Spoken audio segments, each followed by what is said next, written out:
E-bike. E-bike o sniper. Maliwalas, no? Maliwalas.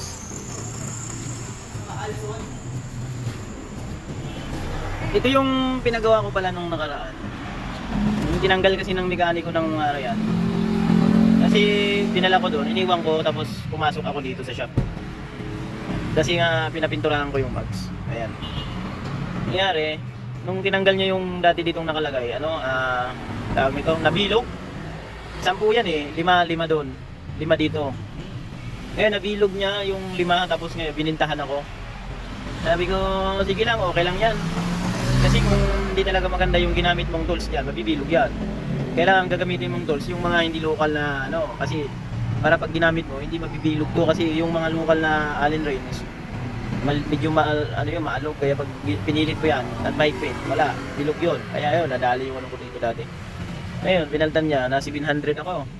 Eh, ang binayad ko dito is 3,000 yung pag powder coating. Eh, sabi ko hindi nga maganda yung powder coating pero okay na yan. Ayaw kasi na naabala ako ng ganyan lang. Eh parang 3.7 na yung lumabas na so yan lang naman. Ngayon ang gamit ko palang shifter dito guys is Genma yan. So ngayon ito pala maraming nagtatanong dito kung saan ko daw kinuha to. Actually sa group yan eh. Dito sa group na to yan in order. May nag-post tapos nag-order ako. Hindi ko lang matandaan kung sino na yun eh. Pero siguro pag kinalkal ko yung sa may sa message ko yun. Ngayon sabi nila paano daw na-fit ito. Dati kasi pag tinignan mo dito sa gilid yan. Na kasi yan eh. Pagka tumama yan na-adjust sila ganun. Ngayon. Dati kasi ito malayo dito. Nakaganon siya. Ngayon binawasan ko yung spacer nito. Ayun nakikita nyo. Binawasan ko yan. Dati malaki yan na ganyan. Hinati ko para dumikit ito dito. Para hindi siya nakabukang masyado. Kaya ginanyan ko. Ngayon, kung yung shocks natin ay stock na, palitin na rin to. Kasi biyahe ko, Cavite, Quezon City. Daming lubak. Ayan, ngayon, palitin na rin ang aking brake pad sa likod. Ayan, kasi 13K pa lang to eh. Ang gamit ko palang dito, dati ang nakalagay dito nung ginawa ko 15 doon sa harap tapos 49 dito. So medyo hindi ako doon sa niya sa bilis. Nabibitin pa ako. So ngayon pinaltan ko ng 14 doon tapos 47 dito.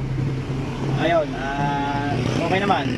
So gawin ko sanang 15 doon saka 47 pero ang ginawa ko 14-47 na para hindi siya alam mo yun yung sakto lang. May arangkada, may gitna, may dulo. Ang gamit nating swing arm ito RC Racing. Ayan, RC Racing. Ang set kasi nito itong Asio Mags tapos itong RC Racing na ito yung swing arm nasa 33 yan eh 33K. Marami pa nga akong hindi dyan eh. Itong tambutso natin, siguro by next month baka palitan ko na ito ng MBR1. Yung racing type, yung maganda yung tunog nun. Adjustable kasi yung nun para may adjustan dito para maging siya, yung parang big bike. Yung andar kasi ito, maliit pa to. Stock to eh, stock. Ang magiging butas na yung MBR1 yun ito. Ganito nakalaki. Pero hindi siya tunog lata. Maganda talaga siya. Ayan, mag-change oil na naman tayo next month. Ang ginagamit ko kasing oil, dati yan eh, dati ganun eh. Yamalubi.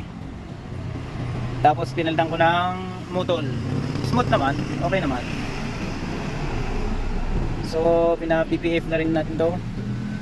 Ayan, ito kasi may stock, ang stock kasi na ganito, yung Genma natin, sasayad yung dito.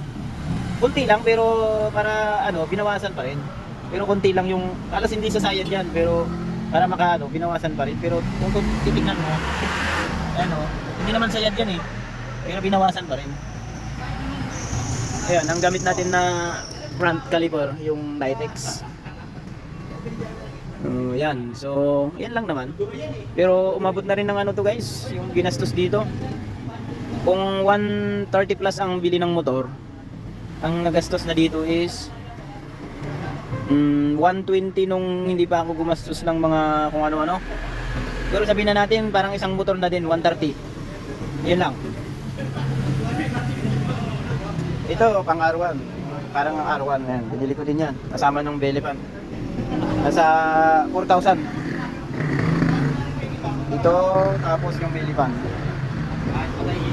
Ito mahal to. Nasa 3,000 plus. Buwan. Yan lang naman ng ano. Medyo nakukulangan pa nga pero okay na yan. Hindi naman pang ano yan. Gamit-gamit lang naman. Gamit lang naman yan. Dito marami naman dito eh. Yung sa visor. Marami dito eh. So, pinaparada ka lang sa labas. Wala pang ano. Wala pang cover. Okay na yan.